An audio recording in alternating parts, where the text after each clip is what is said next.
तुम से तुम तक के आने वाले बेहद खुशियों और इमोशंस से भरे एपिसोड में आखिरकार वो पल आने वाला है जिसका इंतजार आर्या और अनु दोनों को था। अनु की प्रेगनेंसी की खबर पूरे परिवार में खुशियों की लहर ला देगी। आर्यवर्धन पहली बार पिता बनने की खुशी में पूरी तरह भावुक नजर आएगा, लेकिन इस खुशखबरी के साथ हवेली में एक बार फिर रहस्य और डर का साया मंडराने लगेगा। एपिसोड की शुरुआत होती है हवेली के शांत माहौल से। पिछले कुछ दिनों से अनु लगातार कमजोर महसूस कर रही होती है। कभी चक्कर आना, कभी अचानक थक जाना, इन सब बातों को पहले वह नजरअंदाज कर देती है। दूसरी तरफ आर्या लगातार अनु का ख्याल रख रहा होता है।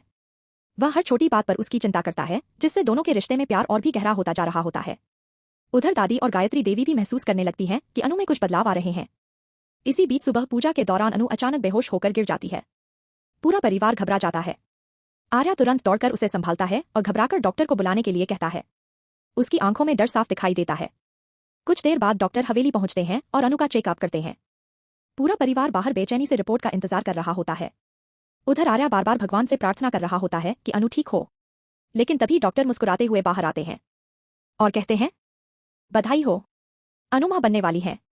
ये सुनते ही पूरा परिवार खुशी से झूम उठता है। दादी भगवान का शुक्रिया अदा करती हैं। गायत्री देवी खुशी में अनु को गले लगा लेती हैं। उधर आर्या कुछ सेकंड तक बिल्कुल चुप रह जाता है। उसे यकीन ही नहीं होता कि वो पिता बनने वाला है। फिर धीरे धीरे उसकी आंखों में खुशी के आंसू आ जाते हैं। वो तुरंत अनु के पास जाता है और उसका हाथ पकड़कर कहता है, तुमने मुझे दुनिया की सबसे बड़ी खुशी दी है। ये सुनते ही अनु मुस्कुरा देती है। दोनों का ये भावुक पल पूरे एपिसोड का सबसे खूबसूरत सीन बन जाता है। उधर पूरा परिवार दोनों पर प्यार बरसाने लगता है। लेकिन कहानी का सबसे बड़ा ट्विस्ट अभी बाकी होता है। जब सब लोग खुशियां मना रहे होते हैं, तभी अचानक हवेली की ऊपर वाली मंजिल से पायल की आवाज गूंजती है। अनु डरकर ऊपर देखने लगती है। तभी उसे कुछ पल के लिए सफेद साड़ी में वही रहस्यमय औरत दिखाई देती है। अनु का चेहरा डर से पीला पड़ जाता है। उधर आर्या तुरंत उसके पास आकर उसे संभालता है। लेकिन तभी घर की सारी लाइट्स छपकने लगती हैं और मंदिर का दिया अपने आप बुझ जाता है। ये देखकर दादी के चेहरे पर डर साफ दिखाई देता है। उन्हें लगता है जैसे कोई पुराना साया फिर से इस घर की खुशियों के करीब आ गया है। इसी बीच कहानी में एक और बड़ा मोड़ तब आता है जब अनु को उसके कमरे में एक छोटा सा गिफ्ट बॉक्स मिलता है। वो हैरानी से उसे खोलती है। अंदर एक पुरानी पायल और एक चिट्ठी होती है। चिट्ठी में लिखा होता है, कुछ रिश्ते कभी पूरे नहीं होते। ये पढ़ते ही अनु के हाथ कांपने लगते हैं। उधर आर्या भी वो चिट्ठी देखकर शॉक में आ जाता है। अब उसे एहसास होने लगता है कि कोई जानबूझकर उनकी खुशियों को डर में बदलना चाहता है। दूसरी तरफ मानसी दूर खड़ी हल्का मुस्कुरा रही होती है।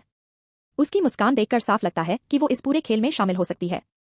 एपिसोड के आखिरी सीन में आर्या अनु को अपने करीब लेकर उसे हर खतरे से बचाने का वादा करता है, जबकि हवेली की खिड़की में फिर वही सफेद साड़ी वाली परछाई दिखाई देती है। अब सबसे बड़ा सवाल यही है कि आखिर अनु की खुशियों पर किसकी नजर है। क्या राजनंदिनी का साया सच में वापस लौट आया है? और क्या आर्या और अनु अपने आने वाले बच्चे को हर खतरे से बचा पाएंगे? आने वाला episode emotion, romance, family drama और बड़े सस्पेंस से भरपूर होने वाला है, जहां एक खुशखबरी कई नए रहस्यों को जन्म देने वाली है।